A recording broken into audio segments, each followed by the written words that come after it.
yacu rero itangira hagati mu ijoro rwagati ubwo tubona umugabo tutazi ugendera ku gakoni amena ku nzu akinjira kwa Conroy. Era rero akana ko muri urwo rugo kakangurwa n'urusaku hanyuma agahita kabyuka kajya gufunga ku rugi, ariko kakigaruka ngo kongere kiryamire katumwe no gusanga wa mugabo katazi yicaye iruhande rw'uburitani ndetse atangira guhamagara mu izina, gusa ahita akabuza gusakuza akabwiye ko ngari icyaha. Rero yatangiye koza n'umugabo ati "Sizo mbyanjiriza ute?" Hanyuma umugabo akabwira yuko afite ibintu byinshi azi muri runo rugo, arangije ahita agafata mu maso. Muri uko kanya rero kahera kahise gakangukira hejuru, ariko muri cya gisaza agasanga kiri aho ngaho kigafata kirakazamura, ari nako kikabwira yuko gifite amabanga menshi kizi kuri papa w'akana. Muri ako kanya mu buryo butunguranye papa wa Ella witwa Theo nawe yahise akangukira hejuru guturuka mu nzozi mbi, itaza kureba ko akana karyamye ntaribe, ariko aje asanga karasinziriye neza neza. Yahise ajyayo gufata ibinini bimufasha gusinzira, ari nako yiburanya agasigaye agira inzozi mbi cyane. Mu gitondo cy'umunsi ukurikiyeho rero Theo aba ari kurelakisa iruhande rwa pisine, ari nako ari kumva podcast y'ibintu bya meditation bifasha abantu bakunda kugira inzozi mbi mu gihe cya nijoro. Umugore we witwa Suzana rero araza agahita amusaba yuko yaza kujya kumufatira Ella ku ishuri kubera yuko waba afite akazi. Hanyuma ariko na Theo agahita asaba n'umugore yuko yazaza kumusura kuri set kuko uyu mugore aba akina ibintu by'amafilimi. Suzana rero yamwemereye amukubita akabizo, ariko n'ubundi nyuma agiye nko ku ruhande Theo yatangiye kurakazwa n'uburyo umugore we aba ari gusoma mu message y'abantu bakorana agashinyika bya daje. Umunsi ukurikiyeho rero Theo yagiye gusura nyine kuri seti umugore we Suzana, ariko ageze ushinzwe umutekano amubwira yuko izina rye ritari kuri lisite y'abantu bagomba kwinjira kuri seti. Aramubwira ati kwamira aho ngaho. Noneho kubera ikibazo cy'imyaka ibirimo umugabo wari umusaza umugore wari mutoya atangiye kumuha ati "Se ni papa uje kureba umukobwa we?" Ndetse noneho twitegereje muri background Suzana aba ari gukina scene zimwe zirimo ibintu by'ubusambanyi, aho Theo aba agomba kwigira nk'umuntu utabibonye cyangwa se nk'umuntu bitababaza. Nyuma y'isaha nk'ebyiri ategereje Theo noneho baje kumwemerera kwinjira kuri seti, ariko n'ubundi akinjira aterwa umujinya no gusanga umugore we ngo ni Suzana ari gusuhuza abandi bakozi bakorana, bikamubabaza koko. Gusa umugore akimubona nyine yaraje amwisiguraho, baramubwira ati "Mbabarire n'ubundi ziriya scene director bazinshyizemo ariko nta kundi mba nabigenza."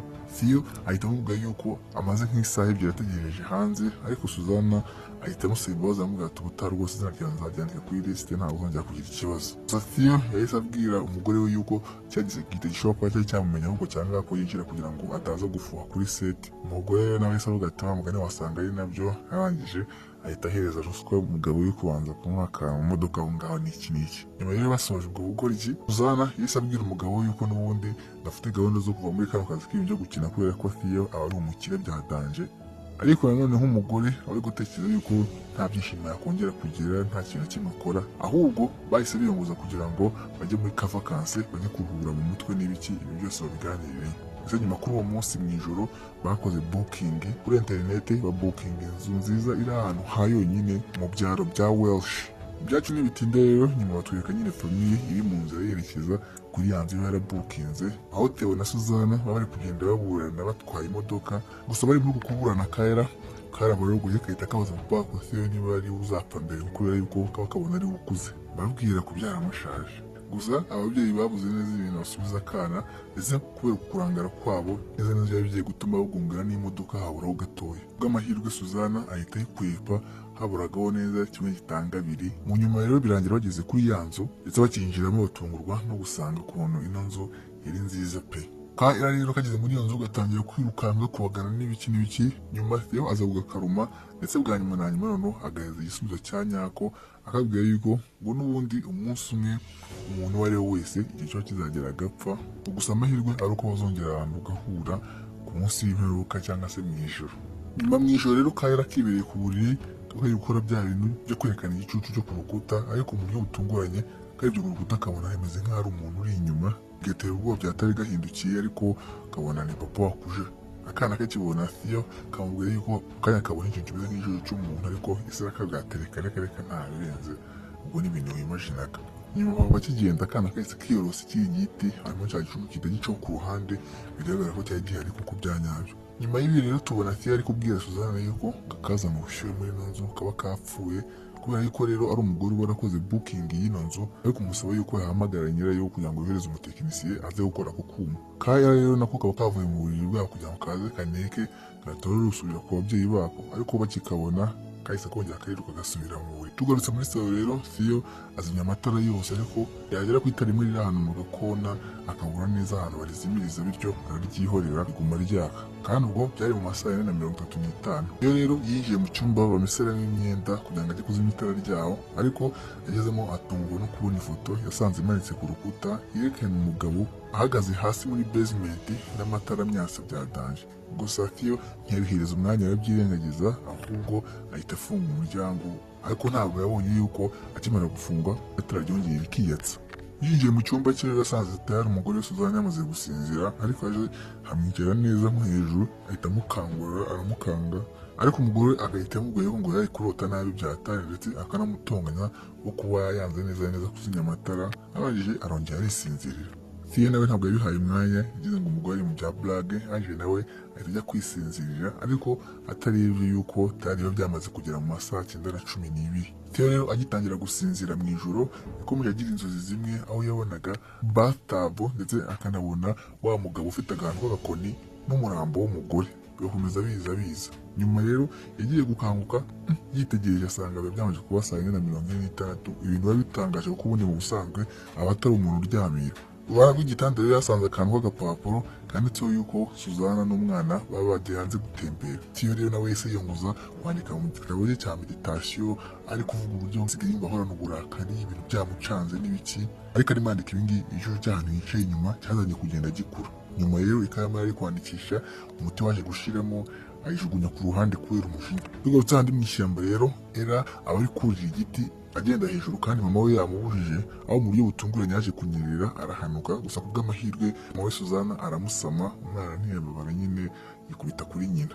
Nyuma rero Ella kabajije mama we ati se ubundi ni ukubera iki abantu banga papa. Hanyuma Suzana atangira gusobanurira akana yuko mu mugore wa mbere wa papa wako ngo yaje kwiyahura ari muri dushe, ariko abantu benshi baba baratekereje yuko ari we wamwishe, ngo ndetse nyuma byaje kurangira urukiko rumurekuye n'ibiki, ngo gusa n'ubundi amateka ye nyine na reputation ye byari byamaze kwangirika, bavuga ati umwicanyi. Iruhande tubona Theo yagiye mu gasupermarket kandi hafi y'ahantu baba batuye kugira ngo ajye kugura ibyo guteka. Ahageze uhacuruza akimwitegereza yahise abona ko ari uyu mugabo uri kwiyanza uri hejuru ku musozi, arangira amubaza ati se nta kintu na kimwe kiraba. Theo rero udasobanukiwe ibyo ari byo yaramukwamye, hanyuma wa mugabo aramubaza ati se wigeze uhura na Statler? Undi aramubwira ati wapi. Nyuma Theo yagiye gutaha nyine yasoje, umugabo ucuruza muri ya supermarket yamuhaye akantu k'akarata, aramubwira ati uzapime inguni za nzu yawe utuyemo. Agisohoka hanze rero yasanze hari umugore umutegereje ku modoka, aho yahise amubaza uburyo iriya nzu ari gukodesha kano kanya yayibonye, undi amusubiza yuko yayisanze kuri website kandi ngo atarahura na Statler, yari abizi ko bigiye kumubaza. Ariko uwo mugore mbere yuko agenda aramubwira ati Statler wenda abizi yarakubonye. Nyuma rero Theo agarutse mu rugo, Ella kabusabye imbabazi se wo kubakure nyine kagahanuka n'ibiki, ariko nyuma no muri Theo wari uri muri mood mbi yatangiye gutongana n'umugore we Suzana, aho buri wese abashinja amakosa mugenzi we yo kuba ngo ari we wabonye link yo gukodesha ino nzu, n'undi akavuga ngo niwe yibonye. Nyuma mu ijoro rero bari ku meza bari gusangira, Ella kabonye uburyo ababyeyi bako bicaye nta n'umwe uvugana n'undi, gahita gakoza akaboko kuri se nyine kugira ngo bakiretinge mood aho ngaho. Ariko ubwo inyuma Suzana n'ubundi abarimo bandikirana message nabo abantu bakorana, ibintu bitasa neza. Mbere yo kujya kuryama rero Suzana yabanje kujya koga, ariko asiga telefone ye mu cyumba, aho akisiga Theo yatangiye kuyijegajegamo kugira ngo arebe yuko yasangamo message y'abagabo abari gukeka yuko umugore yabamuca inyuma, gusa ntiyasangamo message n'imwe. Abonye nta message rero yahise ajya gucekinga tablet ye, anacekinga laptop ye, hose ntiyagiye ikintu na kimwe abonamo nyine kiri suspicious. Nyuma rero Suzana avuye muri dushe, Theo atangiye kumusaba imbabazi, aramubwira ati mbabarire nari maze iminsi nkubwira nabi n'ibiki. Nyuma y'amasaha yararyamye Theo neza kubona ibitotsi byaranze, bityo yiyongoza kubyuka ngo yiyumvire ya meditation podcast ye imufasha gusinzira. Ariko agitangira kuyumva akomeza gutekereza wa mugabo atazi umeze nk'ufite agakoni ahora abona, akibonera Suzana ajyanye muri bathtub ndetse akanabona umurambo w'uwari umugore we nawe wera mu mazi. Muri ako kanya rero Theo yahise afungura amaso, nibwo yahise abona yuko nawe agatotsi kari kamutwaye, ariko ahita afungura ya notebook kugira ngo akomeze yandike ya magambo ya motivation. Ariko akifungura asanga handitsemo ugomba kuva aha ngaha amagambo batibuka igihe yandikiye. Ndetse muri ako kanya yahise yumva ibimeze nk'urusaku rw'umuntu uri gutabaza nko hirya cyane, arahindukira ngo arebe, ariko urebye muri miriwari icyagakwiye kuba igicucu cye ntabwo kigiye kimuvinga, cyagumye kimureba. Inyuma haba hari utubati dutatu tumeze neza nk'ibisanzwe, ariko Theo yongeye guhindukira arebye muri ya kaye, yongeye guhindukira nanone k'urusaku yongeye kurwumva. Arebye neza ahandi inyuma hari utubati, yarebye gutya abonamo hagati harimo umuryango umeze nk'uwizanyemo utari uriwo mu kanya kashize. Abazungu ntibagira ubwoba rero, aravuga ngo afungura ajye kureba ikiba kiri inyuma. Agifungura umuryango yahise abona yuko barimo esikariye zimanuka hasi muri basement, kandi urebye ukuntu hasi habangana aba ari ahantu hanini byatari. Ndetse Theo yitegereje abona harimo koridoro ya danje ndende, ibintu biba bidashoboka kubera yuko ino nzu uyirebeye hanze aba ari inzu ntoya. Theo rero n'amatsiko yamanutse muri za esikariye ngo ajye kureba ikiri hasi. Akigera hasi abona ikimeze nk'igikoridoro gishaje byatari, ariko arimo agendamo akajya yumvamo ko hari nk'umuntu umukurikiye inyuma. Mu gukomeza kugenda rero yaje kwisanga n'undi mu gikoridoro kirimo umwijima, aho yaje kubona wa mugabo umeze nk'ufite agakoni ari gukata mu cyumba imbere ukuntu neza bimeze nka ya foto yasanze handi muri cya cyumba. Theo rero nawe yinjiye muri cya cyumba kimwe, aho yasanze hasi hari amafoto menshi yatakaye. Ndetse Theo aratungwa ko imwe muri izo foto yari yitegereje asanga ni ifoto ye na Kayira agakobwa ke. Ndetse aho hafi yanahasanze agapupe k'umukobwa we ngo ni Ella karambitse hasi. Ka gapupe ahita agatoragura, ndetse aho ngaho hasi yanahabonye agakinisho k'umukobwa we ngo ni Ella ka Bunny, aragaterura. Ageze gutya abona amaguru ameze nk'ari inyuma y'umuryango, ahita asunika wa muryango, aho yatunguwe no gusangaho umurambo w'agakobwa ke ngo ni Ella. Yarawuteruye rero ahita awuzana muri cya cyumba, akirambika umurambo wa Kayira hasi kahise gatangira kugarura amazi, bigaragara yuko kaba kapfuye nako karuhamye. Theo rero akibyumva yatangira gusubiramo, ndabizi ko byanze bikunze ibi ngibi ari inzozi. Atangira kwikubita inshyi nyinshi kugira ngo arebe yuko yakanguka, ariko neza bikanga. Abonye byanze rero Theo yafashe igihe aho ngaho hafi ari kubita urukuta rimena, atangira kuryikatisha kugira ngo arebe yuko yakanguka. Abonye bidakunze nabyo noneho yafashe rya cupa aryijomba mu ijosi, atangira kwikata neza muri ako kanya. Nibwo noneho Theo yahise akanguka. Agikanguka rero asanga umugore Suzana atari yamaze kubyuka, ariko nawe ahita amubwira yuko nawe ngo yagize inzozi mbi cyane igihe yari aryamye. Theo rero yahise amanukana Suzana handi hasi kujya kumwereka twa tubati, anamwereka muri cya cyumba cyo kumeseramo, anamwereka ya foto imanitseho, ariko ari kumutera stories ibintu byose biba byabaye. Suzana yari amaze kumusobanurira, yahise amara impungenge umugabo bamubwira yuko atigeze ava mu buriri, mbese byose ari ibintu yarotaga, ariko bose bahita bemeza yuko ino nzu rwose ari inzu mbi batayikunze, bityo bahita bemeza kuvanga bakagenda. Bahise bajya gupakira utwabo rero, ari nako Suzana atangira gusobanurira Kayire yuko vakansi yabo bari barajemo bagomba kwisoreza muri London hano bagiye kwava. Nyuma y'aho umwanya muto rero Ella na Suzana bagiye hanze barimo kwikinira gake, ari nako Theo nawe yari ari kwegeranya bimwe mu bintu byabo byari bisigaye byo guteka n'ibiki. Yitegereza uburyo famiye iba yishimye, ahita yandikira message Suzana amubwira ati madamu mwiza rwose n'ibiki nyine dutoma. Suzana yahise azamura telefone, ariko muri icyo gihe kimwe iri telefone ibiri aho ngaho mu gikoni iravibratinga. Theo ahita yongera yohereza indi message ya kabiri, noneho iki gihe message isonera kuri ya telefone ya kabiri. Ubwo umugore wa Suzana aba yibereye hanze ari kwandika message ku yindi telefone, kandi izi ngizi umugabo ari kumuhereza zo ntabwo aba yazibonye. Niyo bivuze yuko Suzana aba afite telefone y'ibanga.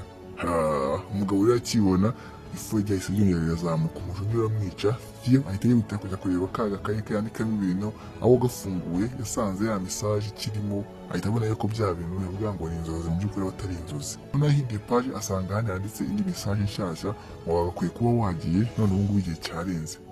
Theo rero yahise asohoka hanze kujya gushwana n'umugore we Suzana ku bya telefone ya kabiri aba afite, aho umugore yahise yemera icyaha, ahita yemerera umugabo yuko ngo amaze iminsi hari umugabo wundi bakorana bari guteretana, gusa atigeze amuzana mu nzu ye cyangwa n'ibiki nyine ngo batangira gushwana rero by'abagabo n'abagore. Birangira Theo abwiye Suzana ati noneho wowe ugiye banze umwanya nyine nk'ijoro rimwe medite ndebe ko nasubira ku murongo.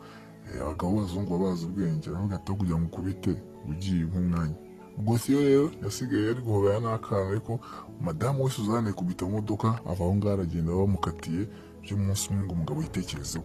Ariko nawe cyakiserera imodoka ageze nk'imbere gatoya arayiparika, atangira kurira ari kwibaza uburyo umugabo we muvumbuye n'uriya agiye gusenya n'ibiki. Agarutse mu rugo rero umugabo nawe ubusanzwe yifitiye ibibazo, umujinya ukomeje kuzamuka nyuma y'uko akana ke kaba gakomeje kugendesha igare mu nzu kanze kurya yakabujije abantu. Gusa Kayira kaba kazi gusaba imbabazi, kamennye ikirahure gahita kabwira ati mbabarira n'ibiki bityo Theo arikaruma arazagahobera akabwira ati humura nta ribi. Ariko na Kayira kahita kabwira se yuko ino nzu katayikunze ngo kaba kumva katameze neza, ndetse ngo nijoro karota inzozi mbi bya danje. abwira se ati ndashaka kugenda nanjye pe. Theo yahise agasezeranya yuko rero umunsi ukurikiyeho n'undi Suzana aramuka agaruye imodoka bose bari buhite bava aho ngaho bakagenda.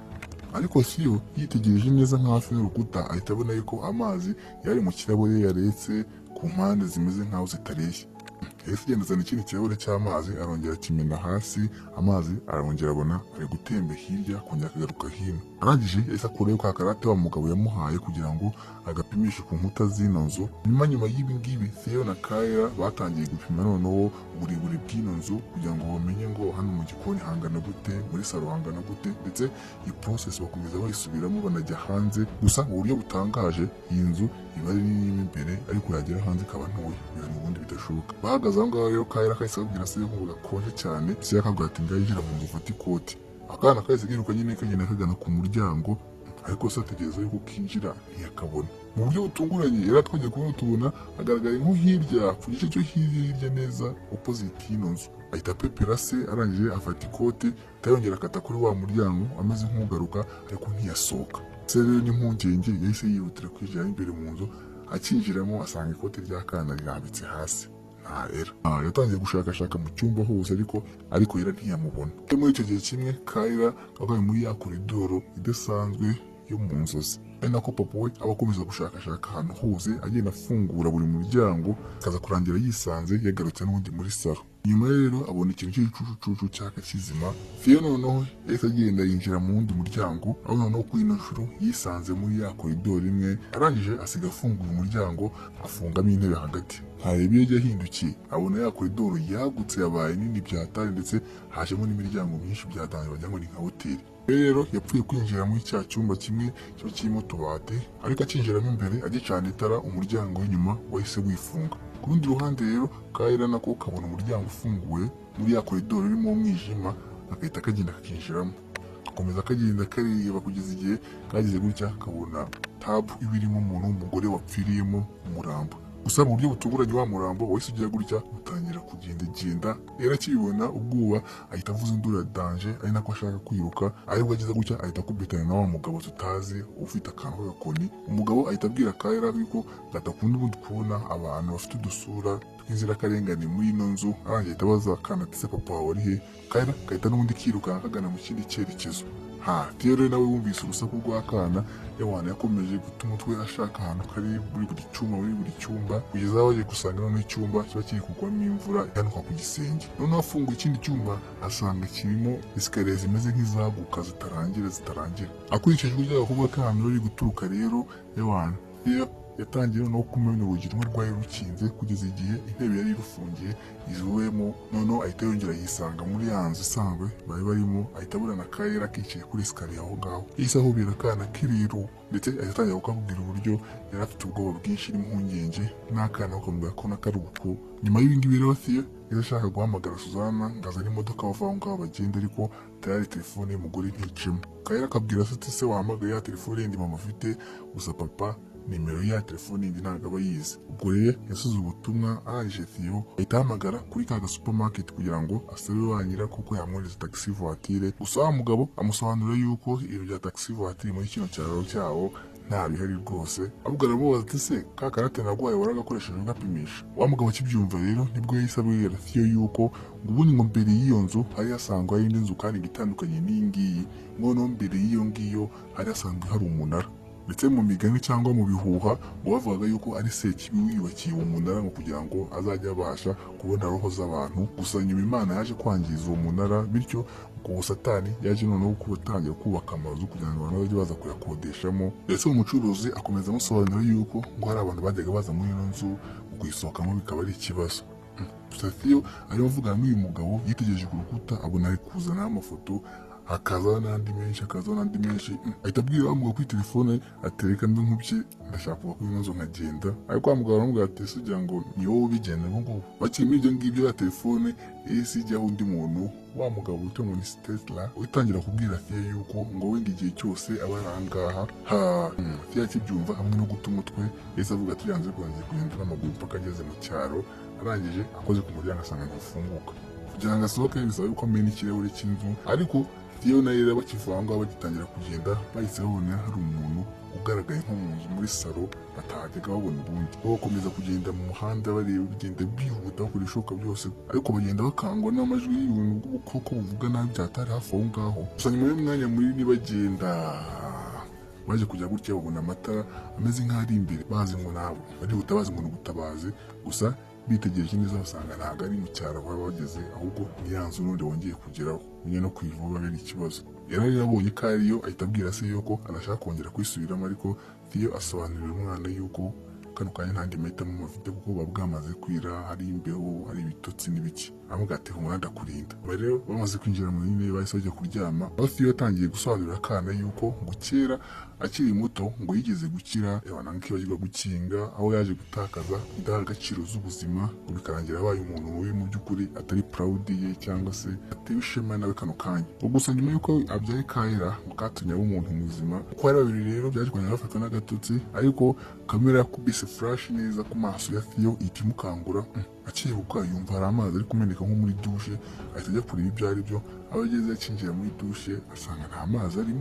Akinjira mu muryango w'inyuma uhita wifunga, yihuse ahita awusunika, ariko awusunitse yisanga n'undi muri ya koridoro irimo umwijima byatari. Ugatangira kugenda yumva amazi ameze nk'ari gutonyanga ku nkuta, ari nako yumva ijwi ry'akakana k'inkoni yera ari kumuhamagara. Theo akomeza gushakashaka aho ngaho hafi kugeza igihe yaje kugera kuri ya bathtub yuzuyemo amazi. Mu buryo butunguranye wa murambo w'umugore we wahise umufata umuturutse inyuma, utangira umusunikira hasi.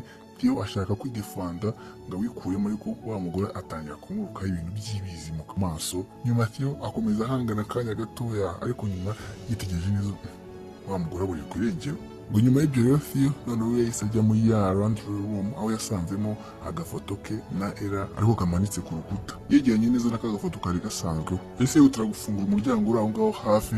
Agisohoka hanze yatunguwe no kwibona ubwe cyagiye yari yicaye neza ari kwandika muri kagatabo ibintu bya meditation. Akibona wa muntu umeze nkawe ahagurutse neza agiye, aribwo yafunguye yakaye yandikamo ya magambo. Nyuma y'ibi yahise agenda yinjira mu kindi cyumba, ariko akomeza kubona n'ubundi umuntu umeze nkawe cyagiye neza nka famiye bari bageze kuri ino nzu. Iyo ashaka gukoresha agatelefone ke byuza ngahamagara, ariko rwarwa ngo ni Stitla akaba ariko rumwitaba, ndetse rukahita rumubwira yuko nta hantu namwe ngari buze kujya. Theo mama ashaka kuyageza kurira za esikariye ngo azamuke hejuru. Theo agashaka kurira yagera hejuru, ikintu kimeze nk'izindi imbaraga kikamusunika kongera agahanuka. Gusa nawe akomeza kugerageza kugeza igihe aje kuzamuka akagera kuri floor yo hejuru. Akigera muri etaje yo hejuru rero arebye ku idirishya yahise abona umugore mu Suzana aparitse hanze, ariko n'ubundi ibi ngibi bari gukomeza kwihuza n'ibitekerezo bya kera n'ibiki. Aho yahumbije rimwe Theo yongera kubona ari muri cya cyumba kirimo urwijima cyane, aho noneho ubwa nyuma na nyuma ahuye na cya kigabo gifite gakoni ngo Stella, akaba ari nawe nyiri ino nzu,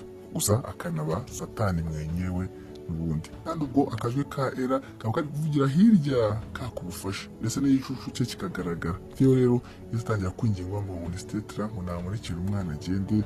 Hanyuma Stella ahita amusunikisha ya nkoni, hanyuma Theo ahita amwiba ya nkoni, nawe atangira kumukanga kagiye kumwataka. Hanyuma cya kigo gitangiye gushinja uyu papa yuko ngo amakosa yose ari kuba ku mwana ari wowe yateye, yewe abantu umujinya yo waramwishe.